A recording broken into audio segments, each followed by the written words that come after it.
Halo rekan pajak, siap action? Gas gaspol. Selamat datang di Seliter Migas, seputar literasi dari KPP Migas, sebuah konten perpajakan yang terupdate, terakurat, dan terpercaya dari KPP Migas. Bersama saya, Agus Wahyudi, penyuluh pajak dari KPP Migas. Pada edisi kali ini, kita akan membahas tentang KPP Migas dan juga karakteristik wajib pajak yang terdaftar di KPP Migas. Dan tentunya pada kesempatan kali ini, saya tidak sendirian. Saya didampingi oleh seseorang yang luar biasa, sudah mengenal migas dari A sampai Z. Ya, insya Allah seluk-beluknya sudah sangat dipahami oleh beliau. Siapakah beliau? Beliau adalah Kepala Seksi Pengawasan 1 KPP Migas. Kita sambut Pak Aldi Fardian. Selamat datang Pak Aldi. Selamat datang Mas Agus. Selamat datang di Seliter Migas. Iya. Bagaimana kabarnya Pak Aldi? Baik, alhamdulillah. Cuma malu kayaknya kok disebut ahlinya itu. Iya. Karena kan masa kerjanya sudah lama di sini Pak Aldi. Masa kerjanya ya. Oke, terima kasih kepada Pak Aldi sudah meluangkan waktu untuk hadir di Seliter Migas. Jadi di sore hari ini Pak Aldi, kita akan membahas tentang KPP Migas dan juga hal-hal yang berkaitan dengan migas gitu kan. Serba-serbi ya. Serba-serbi migas. Banyak kawan pajak tidak mengetahui informasi seputar KPP Migas, juga wajib pajak yang terdaftar di KPP Migas. Ya. Bahkan ada kawan pajak yang beranggapan bahwa semua hal yang berkaitan dengan migas itu terdaftarnya di KPP Migas. Ya. Bahkan kayak usaha SPBU atau SPBG itu kan berhubungan dengan migas. Nah, asumsinya mereka terdaftar di migas. Ya. Nah, di kesempatan kali ini mungkin Pak Aldi bisa memberikan informasi atau juga klarifikasi terkait hal tersebut. Silakan Pak Aldi. Iya, benar. Saya juga pernah ngalamin tuh ada nanyain masalah kasus solar industri ke saya. Tentang saya di KPP Migas ya. Ya, kalau KPP Migas ini memang dibentuk untuk utamanya adalah wajib pajak K3S.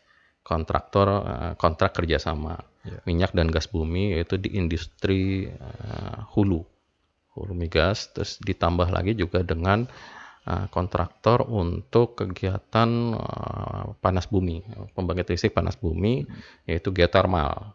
Nah, yang terakhir itu adalah perusahaan-perusahaan yang memang bagian dari penunjang migas. Nah, itu yang memang sesuai dengan Per 07 2020 ya.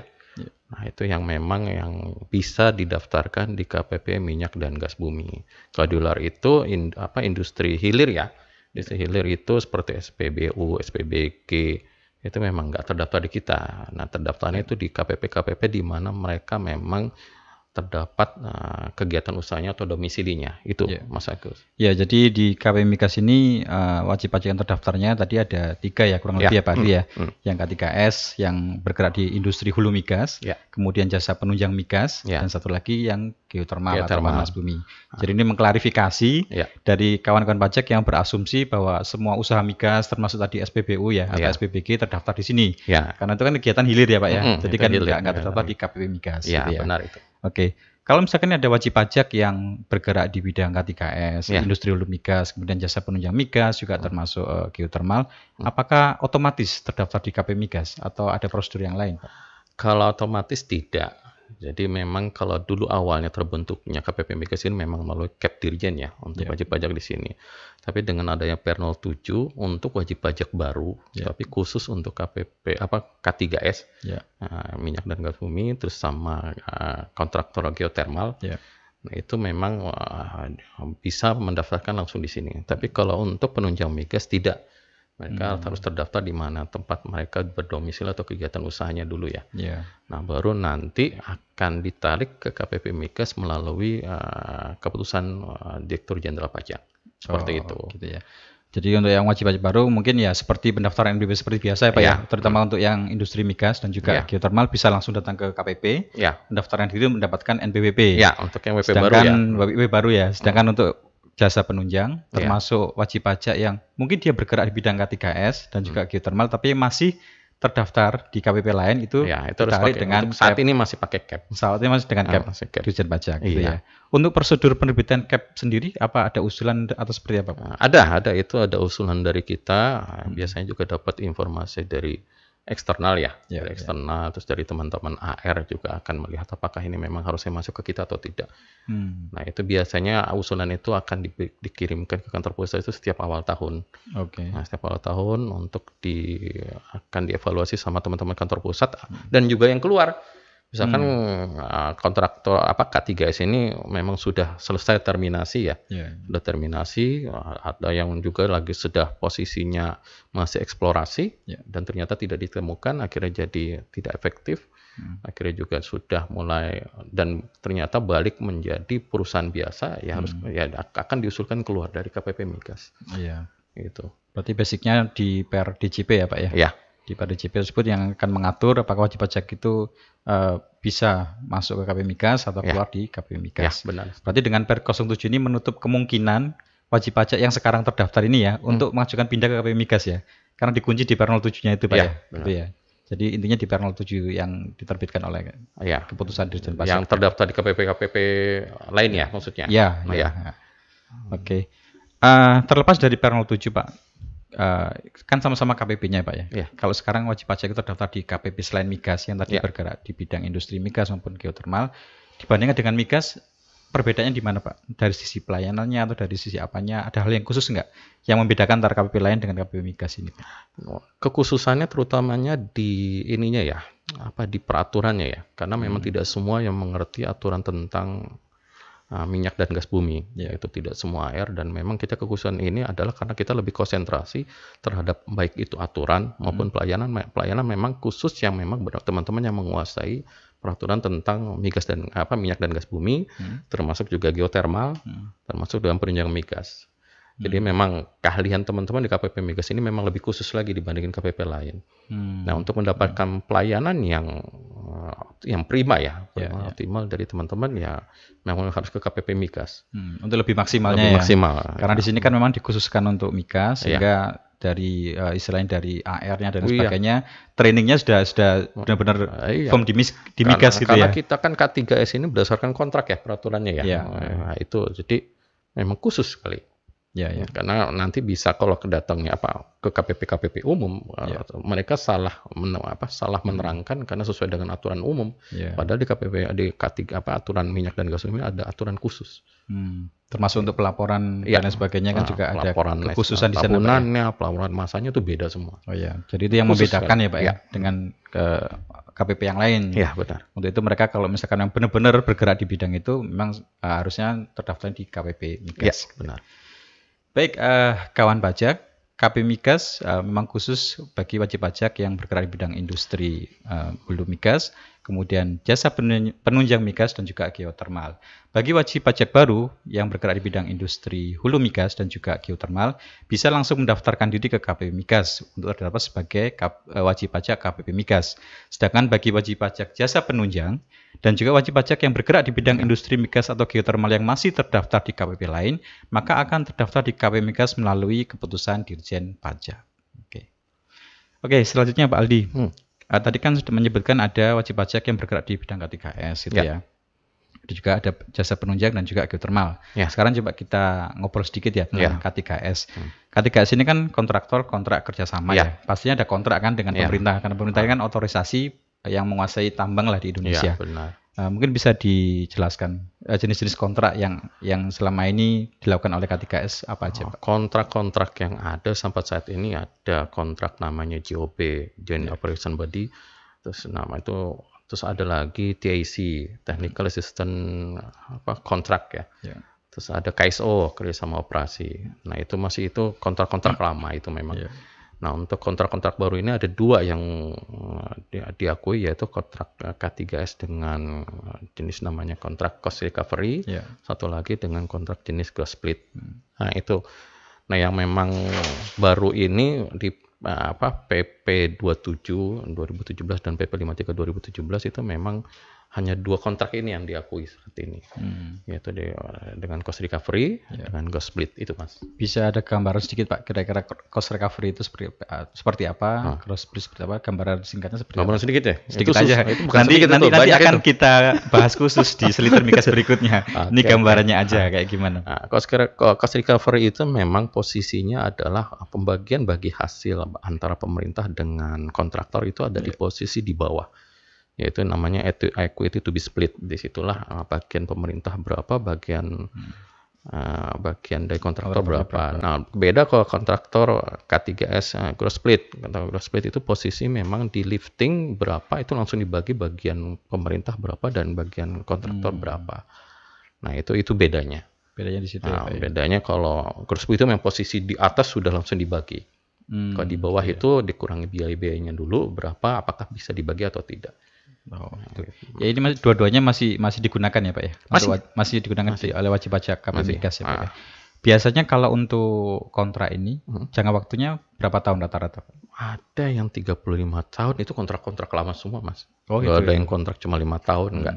Kontrak rumah setahun ya. Kalau kontrak ini itu kontraknya lama, ada yang 35 tahun, ada yang 50 tahun. Itu memang karena investasinya sangat besar. Oh gitu. Dan ini harus ini ya Pak ya, harus taat asas ya. Artinya kalau misalkan dia memilih untuk yang cost recovery gitu ya, selama jangka waktu itu ya nggak bisa berpindah gitu ya. Bisa, kalau dia mau ingin ke gross split, tapi kalau dari gross split pindah ke cost recovery tidak bisa. Oh, berarti yang cross split dikunci ya. Kalau dia sudah menggunakan cross split, dia tidak bisa kembali ke kontrak cost recovery. Tapi kalau dia ada cost recovery, dia bisa memilih amandemen namanya. Oh, amandemen. Itu terjadi pada saat kontraknya sudah selesai atau dalam tahun berjalan? Dan berjalan juga bisa. Jadi nggak harus nunggu selesai, kemudian baru ini Pak ya. Cuma itu persetujuan SDM ya. Oh gitu ya. Persetujuan SDM sesuai dengan PP 53 kemarin itu kan ada tuh ada beberapa yang memang mengubah kontraknya menjadi gross split. Nah itu, dan sekarang sih belum ada lagi ya. Belum ada lagi seingat saya. Nah itu memang harus persetujuan di sana. Itu. Oke. Kontraktor ini kan memegang suatu satu ini Pak ya, satu area wilayah kerja ya, satu wilayah kerja ya. Nah, itu apakah dipegang sendiri atau mungkin dibagi-bagi dengan pihak lain mungkin? Nah, kontraktor ini terdiri dari operator dan partner ya.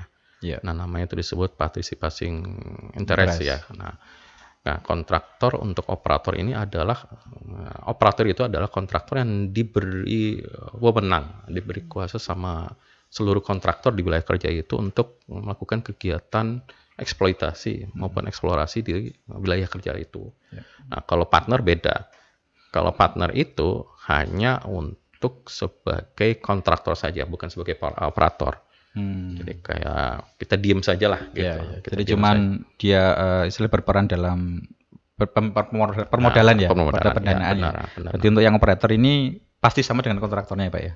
Iya, kebetulan seperti itu. Kontraktor itu memang terbagi dua, dari operator dan partner itu semuanya kontraktor. Iya. Cuman yang mengoperasikan pihak operator gitu ya. Sedangkan yang participating interest-nya dia cuman istilahnya pasif gitu ya Pak ya. Partner maksudnya. Partnernya kan pasif ya gitu ya. Oke. Jadi ini kan ada istilah-istilah baru ya dari percakapan tadi Pak ya. Ada kontraktor, ada partner, ada operator gitu Pak ya. Ada yang lain nggak Pak? Istilah-istilah migas yang mungkin perlu diketahui oleh kawan pajak gitu Pak. Selain daripada yang disebutkan tadi. Apa contohnya Mas Agus? Ya mungkin tadi ada beberapa istilah yang mungkin dari tadi Pak Aldi menyebut ada semacam cash recovery gitu kan. Itu kan juga asing gitu kan ya. Kemudian ada juga branch profit tax dan sebagainya. Nah itu mungkin masih asing ya di telinga itu. Nah, itu memang spesifik ya di aturan-aturan di PP.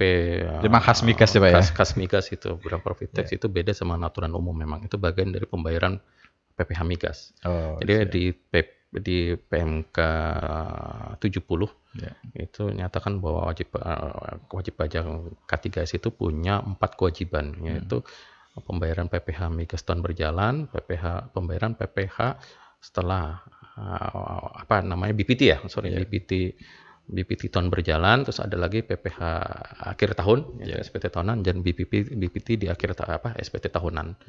Nah itu ada 4 memang. Jadi lapornya itu dan bayarnya itu setiap masa itu dia akan bayar 2. Nah Kalau dia ada minyak dan ada gas berarti bayar 4 jenis pajak. Dipisahkan ya? Dipisahkan. Ya. Itu kewajiban perpajakannya ya maksudnya ya? Tapi kalau kode jenis pajaknya sama semua. Untuk BPT dan PPh Migas sama ya. Tapi kalau minyak dan gas itu beda. Kodenya 4111111 itu adalah untuk kode setoran KPP minyak. Tapi kalau untuk gas itu 411112 itu untuk gas. Tapi di BPT atau bukan BPT, corporate tax atau BPT itu di keterangannya saja. Karena itu dua-duanya dianggap sebagai setoran PPh Migas. Tetap dianggap sebagai setoran PPh Migas. Oke. Itu aja. Tidak ada MAP khusus mereka berdua. Ya. Baik kan pajak, untuk kontrak dari industri hulu migas dengan pemerintah dibagi menjadi 2, yaitu tentang cross split dan juga cash recovery.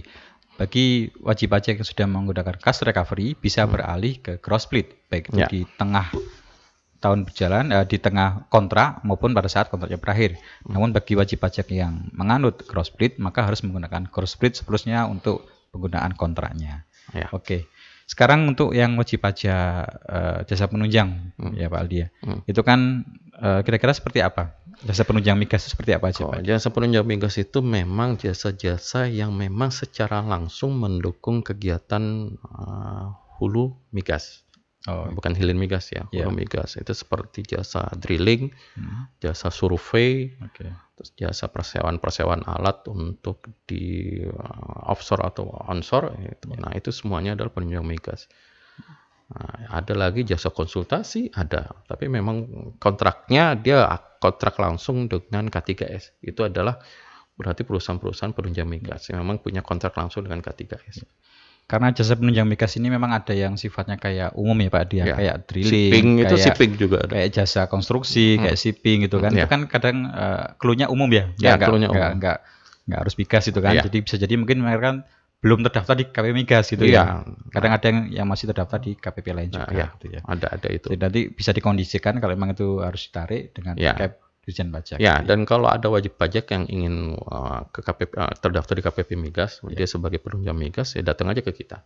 Nanti kita usulkan ke kantor pusat untuk memindahkan WP tersebut ke kita. Jadi baik dari WP atau kita sendiri ya yang mendapat data sehingga kita bisa mengusulkan ke kantor pusat gitu ya. Oke, mungkin sekali lagi tentang kewajiban pajak ya Pak Aldi ya. Kalau umumnya kan wajib pajak badan misalkan kan setiap bulannya ada PPh 25, kemudian ada tahunan dan sebagainya. Apakah itu juga terjadi di wajib pajak migas? Ada, yang seperti saya bilang tadi sesuai dengan PMK 70 ya. Nah itu memang setorannya sama kayak PPh badan. Karena ini K3S ini itu bentuknya adalah BUT Mas. Nah itu yang teman-teman harus ketahui, bentuknya BUT bentuk usaha tetap ya. Kecuali kalau itu dia pemegang PI-nya adalah pihak luar negeri kan bisa. Nah kalau pihak dalam negeri seperti Pertamina tidak ada BUT. Nah itu kalau yang bentuknya BUT memang mereka punya kewajiban pembayaran pajak baik masa maupun tahunan. Itu ada 2 jenis pajak tadi saya bilang, corporate tax sama brand profit tax. Dan itu di aturan khususnya ada, tidak mengikuti aturan yang ada di pasal 26 Undang-Undang PPh. Karena itu ada di kontrak sendiri, ada di aturan sendiri. Jadi cuma mungkin istilahnya aja ya yang berbeda ya. Istilahnya. Kayak yang umum kan pasal 25. Mungkin kalau yang di migas jadinya kayak pelaporan LPN setiap bulan gitu kan. Nah, kemudian SPT tahunan, formnya beda. Dan di situ di hasil akhirnya salah satunya ada BPT tadi Pak ya. Nah, kalau masa memang mereka pada saat setor dan lapor ke KPP Migas itu mereka harus melampirkan LPN. Nah, pelaporan penerimaan negara ya. Nah, itu memang mereka harus ada itu. Nanti ada yang namanya laporan FGR itu per 3 bulan sekali. Nah, itu memang FGR ini biasa persetujuan dengan SKK Migas. Gitu. Nah, FGR final itu sebagai dasar untuk pengisian SPT tahunan. Jadi semacam laporan keuangan ya Pak ya? Ya, laporan keuangan. Tapi versi Migas gitu ya? Versi Migas. Yang sudah istilahnya dikonsultasikan dengan SKK Migas gitu ya? Oke. Baik, kalau untuk perbincangan lebih spesifik Pak ya, tentang K3S, jasa penunjang, mungkin nanti akan kita kupas lebih lanjut Pak ya, di Seliter Migas berikutnya. Oke. Baik, kawan Migas, demikian perbincangan kita tentang KPP Migas dan juga tentang karakteristik wajib pajak Migas. Mudah-mudahan informasi ini bisa bermanfaat buat kawan-kawan Migas. Baik, sebelum kita tutup, kita lihat dulu Pak Di ya, kita lihat di sana. Oke. pajak kita untuk kita. Siap action, gas gaspol. Salam Seliter Migas. Terima kasih.